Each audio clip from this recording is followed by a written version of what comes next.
Hello everyone, very very good evening आप सभी लोगों को। मैं प्रियल आपका बहुत बहुत स्वागत करती हूँ आपके अपने इस चैनल पे प्रियल मैम रीजनिंग के अंदर। आज मैं आप लोगों के सामने एक बहुत ही इंपॉर्टेंट टॉपिक लेके आई हूँ डिस्कशन के लिए, जो कि बहुत सारे स्टूडेंट्स के मन में एक क्वेश्चन मार्क की तरह इस समय गूंज रहा है और घूम रहा है क्वेश्चन मार्क की तरह। UP triple S C PT जिसका एग्जाम अभी अगस्त में होने ही जा रहा है, और बहुत सारे स्टूडेंट्स के दिमाग में जो है प्रेशर बन चुका है, प्रेशर कुकर की तरह कि मैम हम कौन से सब्जेक्ट को पढ़े, कौन से सब्जेक्ट को छोड़ दें।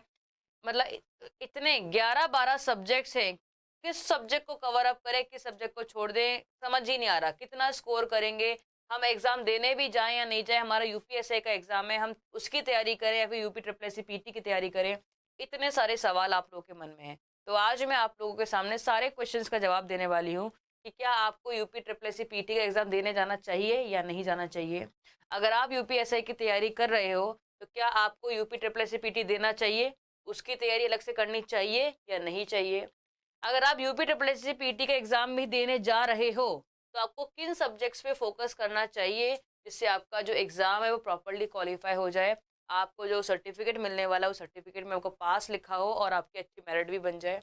इन सभी क्वेश्चंस का जवाब दूंगी, और लास्ट डेज के अंदर जो आपका चल रहा है, इन लास्ट डेज में आपको क्या स्ट्रेटेजी फॉलो करनी चाहिए इस एग्जाम को क्रैक करने के लिए। तो मैं इन सभी क्वेश्चंस का आप लोगों को आंसर देने वाली हूँ। वीडियो को एंड तक देखिएगा।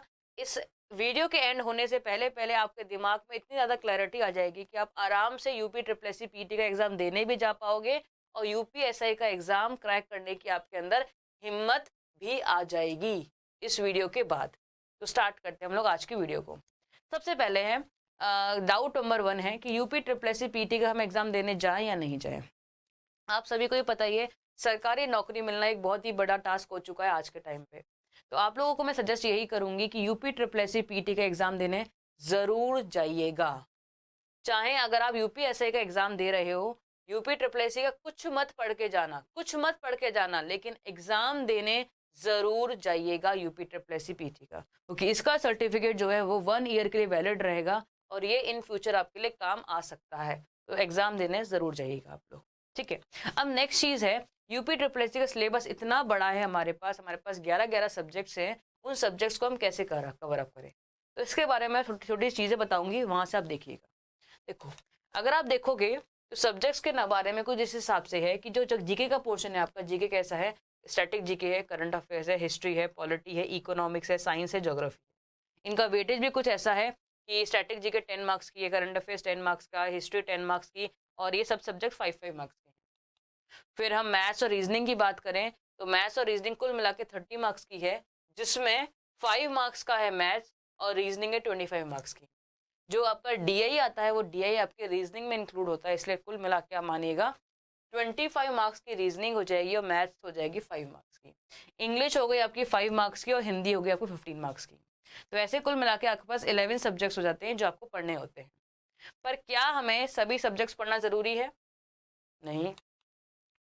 आपका मोटिव क्या है? एग्जाम क्रैक करना, ना कि इस एग्जाम का पंडित बनना। देखो, पंडित किसे बोलते हैं? जिसको सब कुछ आता है।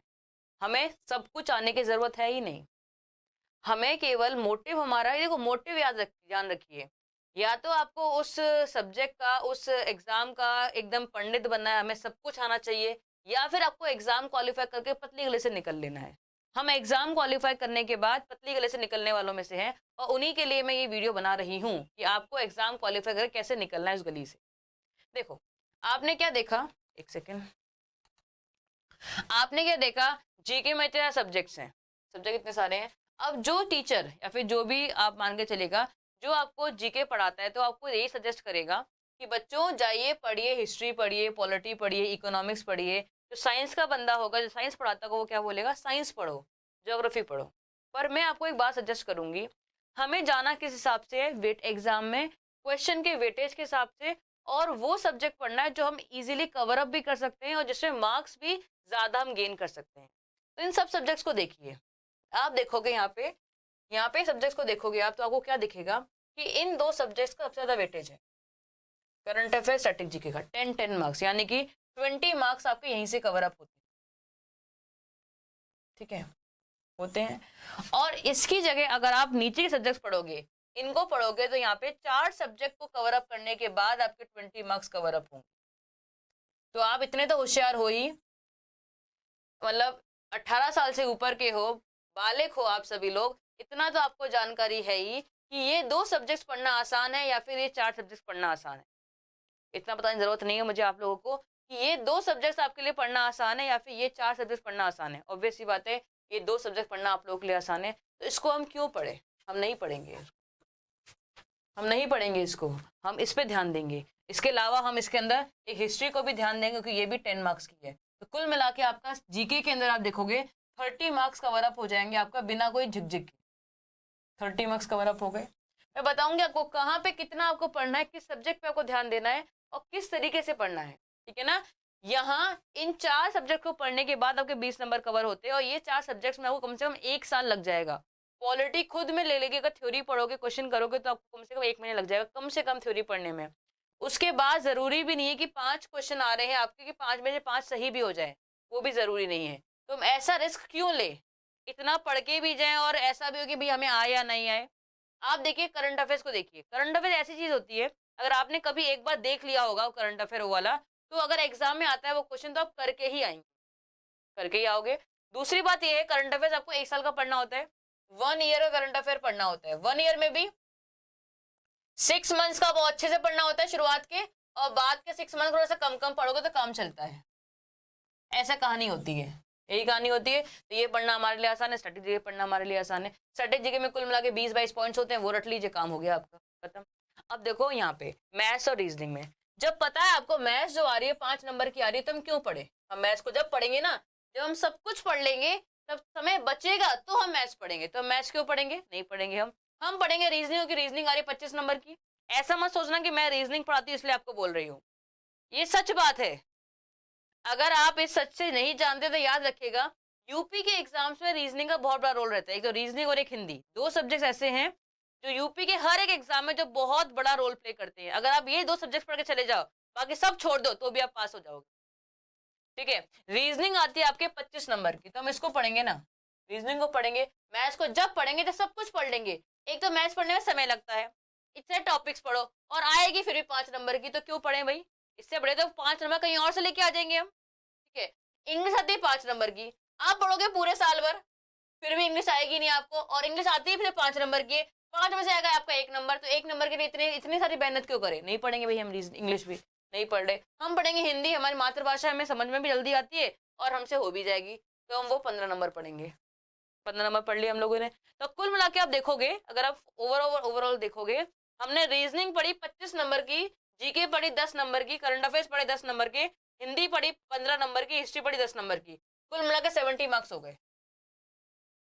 हमने केवल 5 सब्जेक्ट पढ़े और हमारे पास 70 मार्क्स हो गए। हमने मैथ्स नहीं पढ़ी, हमने पॉलिटी नहीं पढ़ी, इकोनॉमिक्स नहीं पढ़ी, इंग्लिश नहीं पढ़ी, साइंस नहीं पढ़ी, ज्योग्राफी नहीं पढ़ी, हमने ये 6 सब्जेक्ट्स तो पढ़े ही नहीं, तब जाके आपके 70 मार्क्स हो रहे हैं।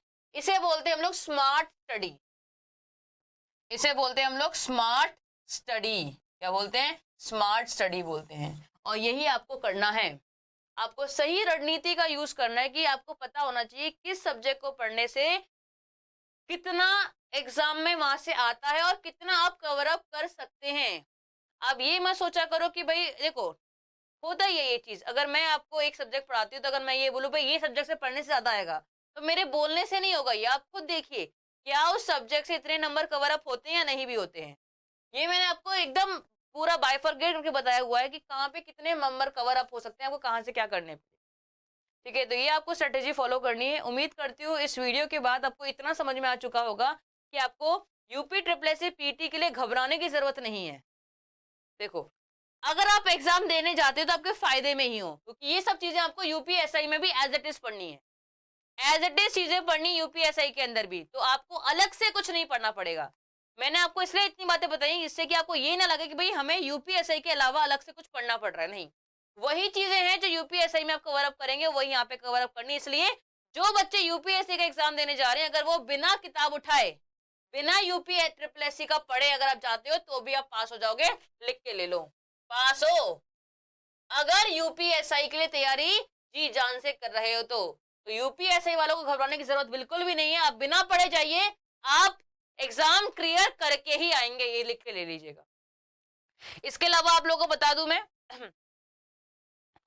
इसके अलावा आप लोगों के लिए एक और है कि एक यूपीएसआई का बैच है, यूपीएसआई का बैच, क्योंकि आप सभी जानते हैं यूपी स्पेशल बैच है, एक्चुअली यूपीएसआई नहीं, यूपी स्पेशल बैच है, क्योंकि यूपी के एग्जाम्स में रीजनिंग का बहुत बड़ा रोल रहता है, इसलिए मैंने यूपी के लिए स्पेशल रीजनिंग आपको अवेलेबल करवाई है, यूपी स्पेशल रीजनिंग। ये बैच आप लोगों का अवेलेबल है, स्पेशल यूपी स्पेशल के लिए और यूपी एसआई के लिए स्पेशल ये बैच है, रीजनिंग स्पेशल है एक्चुअली, और ये बैच आप लोगों का प्रादित एप्लीकेशन पे अवेलेबल है। ठीक है, तो आप इस बैच को ले सकते हैं। ये बैच, ये रीजनिंग का स्पेशल बैच जो है, ये आपके लिए बहुत यूजफुल रहेगा, कि जो यूपी के एग्जाम्स के अंदर रीजनिंग का जितना बड़ा रोल रहता है वो किसी और सब्जेक्ट का नहीं रहता है, इसलिए मैंने स्पेशली रीजनिंग स्पेशल बैच आप लोगों के लिए रिलीज किया था ये। तो आप इस बैच को ले सकते हैं प्रादित एप्लीकेशन पे, या फिर आप हेल्पलाइन नंबर पे भी कॉल करेंगे तो भी आपको अवेलेबल हो जाएगा। ओके, उम्मीद करती हूँ इस वीडियो के बाद आपके दिमाग से थोड़ा सा बोझ कम हुआ होगा। यूपी ट्रिपल एससी का एग्जाम इतना बड़ा हेक्टिक नहीं है, आप आराम से क्रैक कर सकते हैं इसको, एक प्रॉपर स्ट्रेटेजी चाहिए केवल आप लोगों को। बाय बाय, जय हिंद, जय भारत, और इसी तरीके से मैं आपके लिए वीडियोस लेके आती रहूंगी। Do subscribe, share and like. ठीक है, bye bye and take care.